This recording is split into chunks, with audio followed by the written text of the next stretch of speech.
quickly show everyone how we can quickly make a Kahoot, change or share a Kahoot made by someone else, and how students will be able to view it. So let's start by going to create.kahoot.it on the top right hand corner there, and we'll land on this dashboard homepage.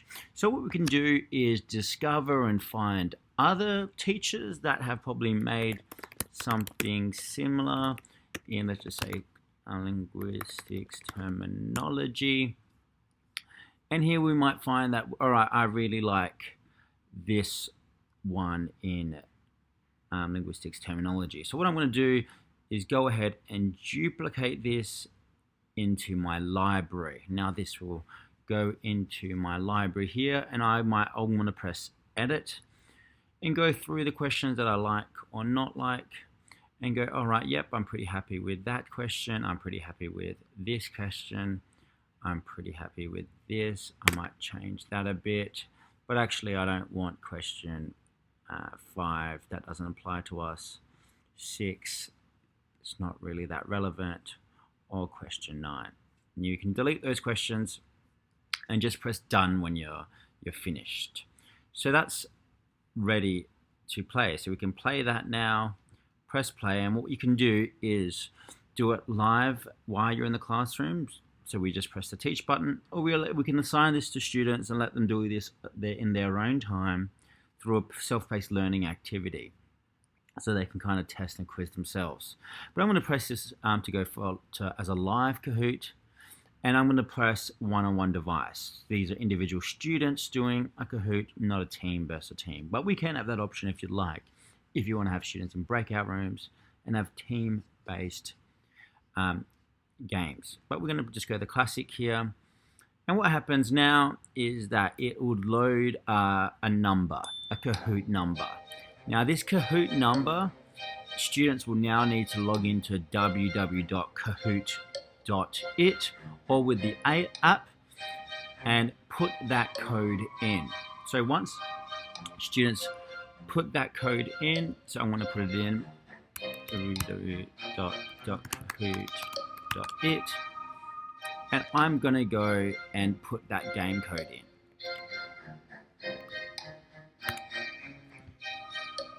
And I'm going to give myself a nickname, and I'm ready to go. Fantastic. You can see that I'm in the screen. For you, you can see me as a student that's ready to go, and you want to start for me. And now you've pressed start as the teacher. I know that I'm getting the questions ready on my side as a student here, and I'm ready to play. So now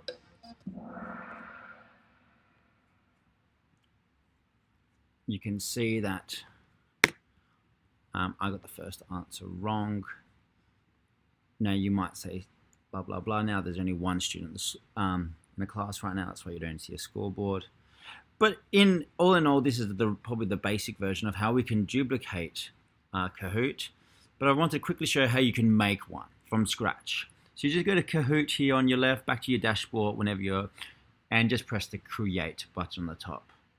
Once you press create, you press create new Kahoot, or you could try out other templates. But I'm just going to go, what is the name of, as my question, and this is wrong, wrong, wrong, and right. And whatever the right answer is, I'm just going to tick that as the right answer. You can also put a YouTube link or upload an image or file, and you press done or add question for the next question. You can pick the type of question you want, to true or false, or a puzzle, or a poll, or a cloud, or an open-ended question. But that's it. So you can keep adding your questions. That is wrong.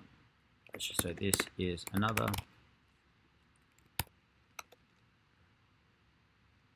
Two. Okay, this is, so I'm going to go. Perfect. Add at least 2 questions. Answer 1. Answer 2. Answer 3. And I'm going to make number 3 the right answer here. So I'm done with my questions now. You can see it says question missing, question 2 is missing, and correct not answer selected. So let's just go back and fix those. Here, question 2 is missing. Let me just delete that last one and press done. Call this new game. Continue. And my first Kahoot is ready to be played. We can test it or we can play right now. Again, we can do self-paced or we can teach. And there we go. We go either press classic or team mode, and then we can also personalize it if we want. We can randomize the order of the questions. We can randomize the answers. You can do two-step validation. I recommend not pressing any of it. But there you go. And that's kind of a real quick introduction to it. Now, the only caveat is that in the free basic version, you can only have 50 players. So these are good for tutorial, short form tutorials, or if you want to put in Padlets, let students do it in their own pace by clicking the self-paced learning button right at the start. But that's pretty much all of it.